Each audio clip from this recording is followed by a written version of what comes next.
songs. Selector, which featured Slap D. She had a lot of songs. That time she was, I think, the most happening artist. Somewhere 2011, 2012. That was the last time I heard of a Mumpy album. I don't know if there's been any album released from Mumpy since 2012. And this is 2021. So Mumpy is at my number 9 because, well, I was hoping for an album and I didn't see the album. Yeah, just to tell you so. She's at my number 9. Coming off at number 8 on this list is Yo Maps. Yo Maps. Yo Maps, guys. Yo Maps is at my number 8. The reason being why I've put Yo Maps at number 8, well, he's not had a good year, so to speak, but he's always releasing songs that are top, that are always on top when it comes to reviews and numbers. Okay, he released a song which is one of my favorite songs from 2020 called Refresh. Man, that song, God, it refreshes my soul every time I hear it, man. That song is so good. And he released another song, though there was a lot of scandal from Yo Maps last year. He released another song called Sochabe, which also has great numbers. And every time every time Yo Maps, not every time, sometimes, every time Yo Maps, sometimes, yeah, rather, sometimes if Yo Maps is featured on your song, or you feature Yo Maps on your song, or Yo Maps is featured on the song, it gives at number 7 on my list. I have Roberto. And just like Yo Maps, Roberto has had great numbers on YouTube. I think he's the most, if not the most, I think he's the most viewed Zambian on YouTube because his songs, he has released more videos. He has Fiance, he did Fiance. It has close to 1 million views on YouTube, which features Chandana K. And he also has the African Woman video, which I think has 1 million views, which featured some Somalian guy on that song. And yeah, it's a great remix, but hey, yeah, I'm just not a fan of remix and songs. I like the original, but yeah, since it's Zambia, Somali, so it's a great deal. The video also has close to 1 million views, and he also did a collaboration with Maki 2 on Amalaki, which, well, the song was for sale, guys. You have to buy that song if you have to listen to it. And others took a chance by waiting for the YouTube release so that they could listen to the song on YouTube, and others had to listen to it on radio. So Amalaki, yeah. So Roberto is on my number 7. Coming off at number 6 on this list is Sampa the Great. Sampa the Great bagged 3 awards last year at the Australian Music Awards. I don't know what they're called, but I think they're called something, the AIA, something like that, music. I'm not sure. But she bagged 3 awards at that night, and for that reason, and yeah, just for that, I'm putting her on number 6, because none of these guys last year bagged an award in any category last year. All Zambians, like most of the Zambian artists didn't bag any award last year. Okay, so coming off at number 5 on my list, I think I have Maki 2, the legendary Kopala Sabala. I think what do you call it? The legendary Umupondo, Maki 2. Ghetto President. Oh well, it did relatively good last year. He had a lot of videos.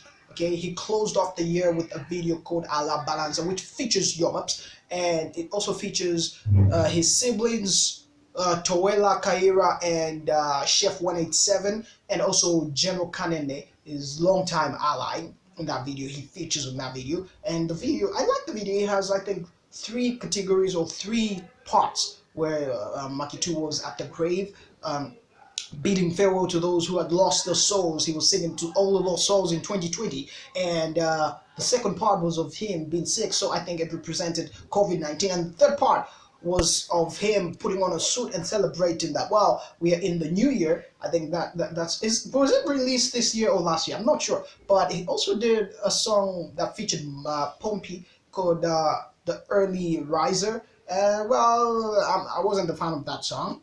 Personally, I wasn't, but Maki 2 did relatively good last year, though not big on the music side. I think this year he might be releasing his album. He was hinting about retirement this year, and yeah, I might just see Maki 2 retiring, and Maki 2 is on my number 5, and coming off at number 4 on this list, I have Esther Chungu. Oh, guys, who deserves this than Esther Chungu? Who deserves to be at my number 4 if not Esther Chungu? Well, it can only be Esther Chungu. Esther Chungu had an album this year, and that's the reason why I've put her on this list, and that's why she's at my number 4, and she's among the top selling.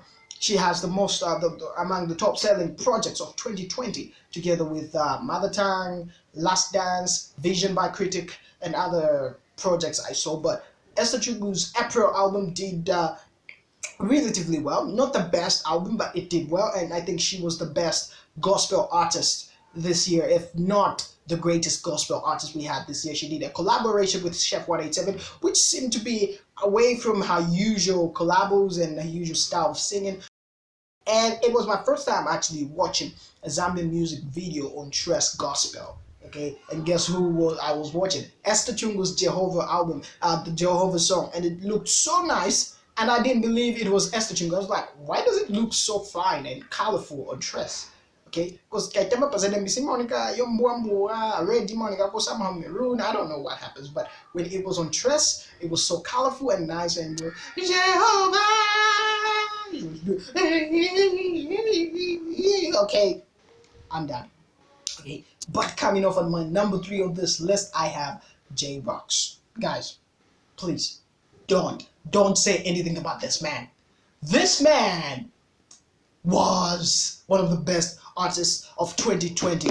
In a year of difficult, in a year of solitude, this man did a lot. Okay, can you believe this man had an album and he had an album launch. He featured on Slap D's album, and actually Slap D reviewed that he's the one who actually wrote the motto song, or what are they calling it now? They call it I used to call it a chorus. Now they call it a hook. He's the one who did the motto hook, the song of the Mother Tongue album, and features Sampa the Great. Man, it was just like the best. One of the best songs from that album, and J-Rocks just did so well this year. Had the Scar album out, an album of 24 tracks. Man, it had 24 songs. The album had 24 songs, and J-Rocks just did so well this year, and his rocks grew longer. And can you believe it? He's also involved in Fume now. I don't know how that's going to work with music. But anyway, away from you, J-Rocks deserves to be at number 3 for the reason and for the fact that he had an album and his numbers are so good. His album, actually Scar, had more features. I've never seen more international features than on any album ever in my life. Scar album had, I don't know how many, is it 6 or 7 or 8 international features out of the 24? It had so many international features. So coming off at my number two list, please don't crucify me, but this guy or this man has to be on number 2, because number 1 deserves it more than any of these guys. So number 2 is Slap D. Okay, the man had an album obviously and just bagged some crazy numbers again with his album sales. Remember back in 2017 with his Black and White 2 album, he made out a record of selling 1,000 copies in a week. That was the best. That was the fastest, and did some great things, did Savuka, and we should not forget more adverts. Did he do any adverts? More endorsements or adverts? Okay, I remember some guy commenting on Savuka. He said like, "Oh, your king has released a song and now it sounds like an advert," and I was like, okay, that's a low blow, guy. Okay, it was really a low blow, and I'm like, okay. I won't comment. All comments reserved, because I don't know if it sounded like an advert. I just can't comment on that. Or as it say, master the power, kung fu. Master the power, guys. Master the power. So Slap D comes off at my number 2. He had an album this year called Mother Tongue album. You should check out the album. Is still going on sale on Vesasani, and you should also check out some of his videos and songs. He released 2 videos, and one of the great and best song of last year rather, was Zuba. When this COVID-19 came out, every artist was busy. It wasn't bad, okay? Every artist was talking about how bad COVID-19 was, and his song came out different, okay? Every artist was like, wash your hands, coronavirus, but he came with something different. It went like, man, this song was a great song, and you should check out the song too. It was a great song, not a bad song. Coming off at number 1 on this list, guys, it does have to be them. Chandana K are at my number 1 on this list.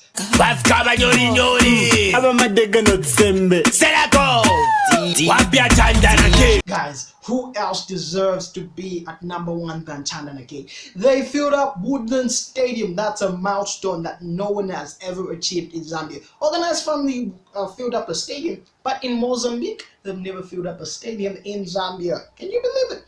Chandana K filled up Woodland Stadium, something Chef and Slap D couldn't do at the Vodafone music festival and stuff like that. These artists are undoubtedly one of the best artists, the greatest of 2020. They were like the most sought after, the most streamed, the most booked artist of 2020. Like no other artist was booked like Chandana K. They came on with Bella, Chilowe, Endetwa, Cavagnoli, Shani, Iwe. What else did Chandana K do? These guys were the best artists of 2020. Guys, I'm done with this video, and if you think your artist or someone you think deserved to be on this list and wasn't there, just comment down below and just comment with your top 10, top 3, top 5 artists of 2020, and you can as well include some people you think were supposed to be on this list and didn't make it. It's just an opinion, and you can make your own opinion on this topic. Well, I'll check you out next time when I upload a video. I'm out of here.